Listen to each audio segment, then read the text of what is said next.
the biggest anti-fracking protest rally in history, Saturday, July 28, 1:30 to 3:30 p.m. on the West Lawn of the U.S. Capitol, Washington, D.C. The list of concerns about the steel experimental extraction process grows.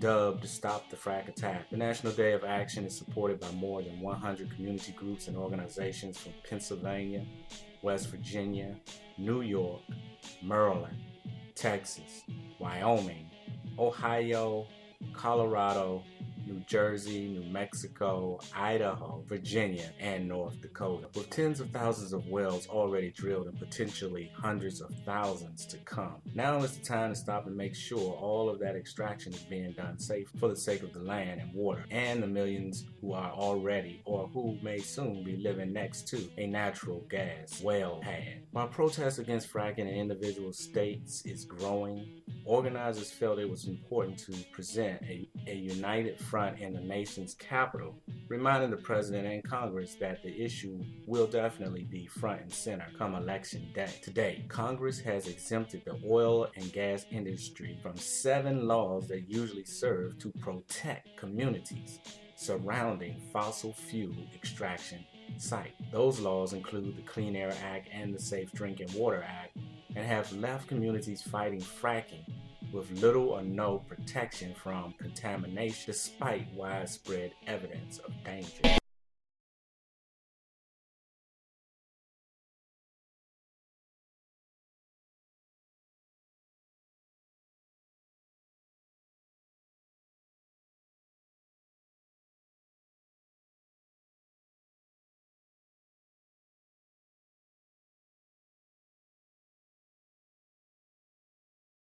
After the rally, protesters will march to the headquarters of the pro-fracking industry group, the American Petroleum Institute and American Natural Gas Alliance. Now it's time for all of us to unite and demand that the nation take action to move toward a clean energy future, said Calvin Tillman, the former mayor of Dish, Texas, who quit his job and moved his family over health concerns caused by local fracking. Drilling that harms our health, water, and air isn't acceptable. Americans deserve better, and we expect to get it. Here are 5 frightening problems that come to neighborhoods that allow fracking. Fracking is making people sick. Number 1. There are reports of increase of everything from asthma to nausea to organ failure in neighborhoods where fracking chemicals have already been exploded underground and leaked into the air. 2. Groundwater is being poisoned, and it's not just evidence in the explosive methane pouring out of people's tap that Josh Fox's Gasland so famously disclosed. Underground aquifers are being silently tainted forever by the explosion of a toxic blend of water chemicals and sand shot deep below the ground to help free the natural gas that is locked in rock and shale. 3.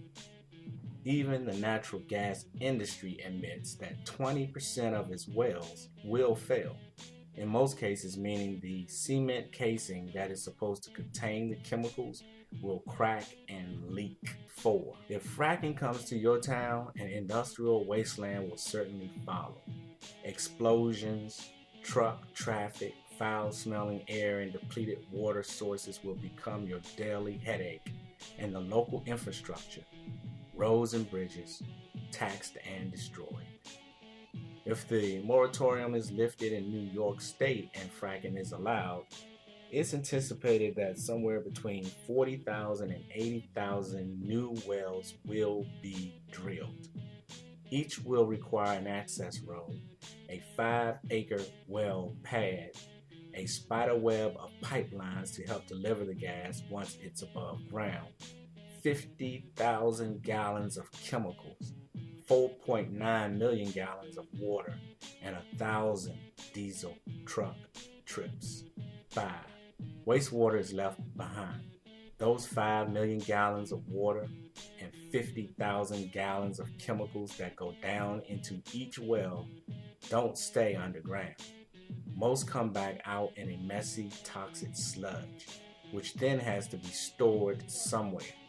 Often it is pumped into a nearby holding pond, may be buried, and in some cases, trucked to another county or another state.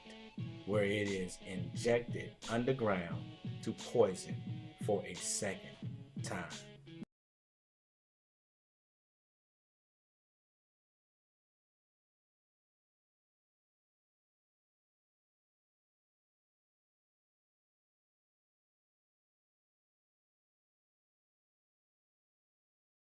Thanks for watching Kingdom Knowledge News.